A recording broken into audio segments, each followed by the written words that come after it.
بسم اللہ الرحمن السلام علیکم الرحیم۔ ورحمۃ اللہ السلام علیکم وبرکاتہ۔ دوستو۔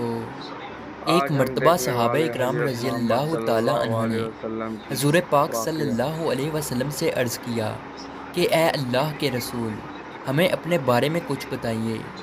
آپ صلی اللہ علیہ وسلم نے ارشاد فرمایا، میں اپنے باپ ابراہیم علیہ السلام کی دعا ہوں، اپنے بھائی عیسیٰ علیہ السلام کی بشارت ہوں اور خوشخبری ہوں۔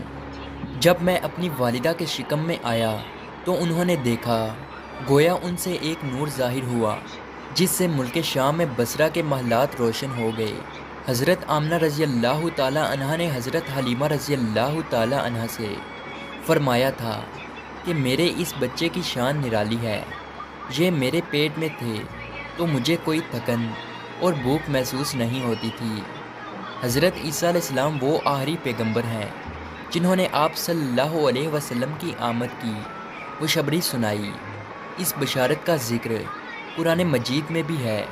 سورہ صف میں اللہ تبارک و تعالی فرماتا ہے، اور اسی طرح وہ وقت بھی قابل ذکر ہے جبکہ عیسیٰ ابن مریم نے فرمایا کہ اے بنی اسرائیل، میں تمہارے پاس اللہ کا بھیجا ہوا نبی ہوں کہ مجھ سے پہلے تورات آ چکی ہے اور میں اس کی تصدیق کرنے والا ہوں، اور میرے بعد جو رسول آنے والے ہیں ان کا نام مبارک احمد ہوگا، میں ان کی بشارت دینے والا ہوں۔ اب چونکہ حضرت عیسیٰ علیہ السلام بشارت سنا چکے تھے، اس لیے ہر دور کے لوگ آپ صلی اللہ علیہ وسلم کی آمد کا بے چینی سے انتظار کر رہے تھے، اور ادھر آپ صلی اللہ علیہ وسلم کی پیدائش سے پہلے ہی حضرت عبداللہ انتقال کر گئے تھے۔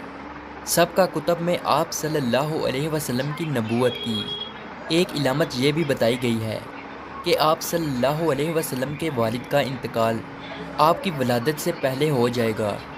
حضرت عبداللہ ایک تجارتی قافلے کے ساتھ تجارت کے لیے گئے تھے، اس دوران بیمار ہو گئے اور کمزور ہو کر واپس لوٹے تو قافلہ مدینہ منورہ سے گزرا تو حضرت عبداللہ اپنے ننیال یعنی بنو نجار کے ہاں ٹھہرے۔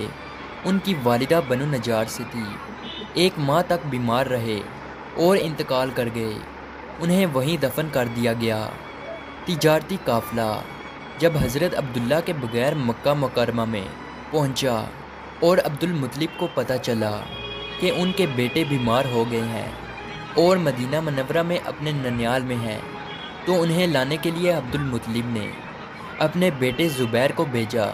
جب یہ وہاں پہنچے تو حضرت عبداللہ کا انتقال ہو چکا تھا۔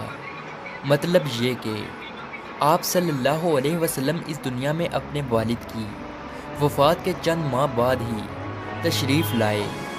حضرت ابن عباس رضی اللہ تعالی عنہ کہتے ہیں کہ حضور پاک صلی اللہ علیہ وسلم اس دنیا میں تشریف لائے تو آپ کی انول نال کٹی ہوئی تھی۔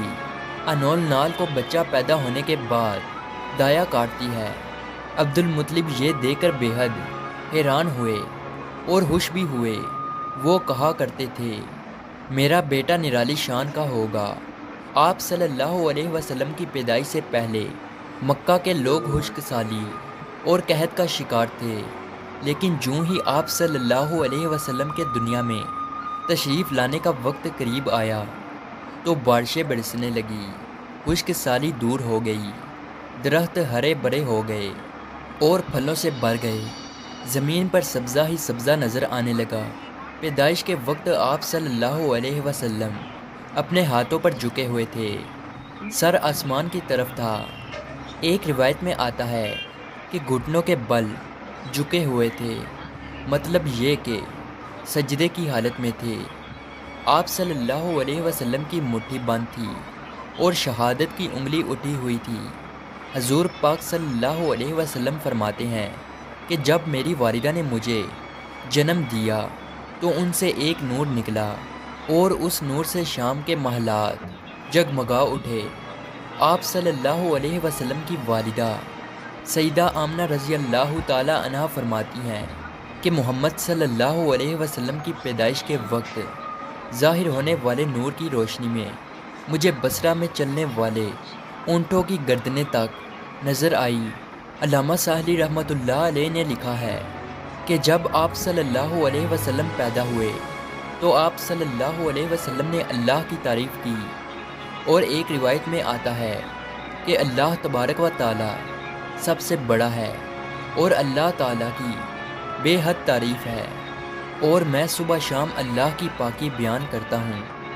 آپ صلی اللہ علیہ وسلم کی ولادت کب ہوئی، اس پر سب کا اتفاق ہے کہ وہ پیر کا دن تھا۔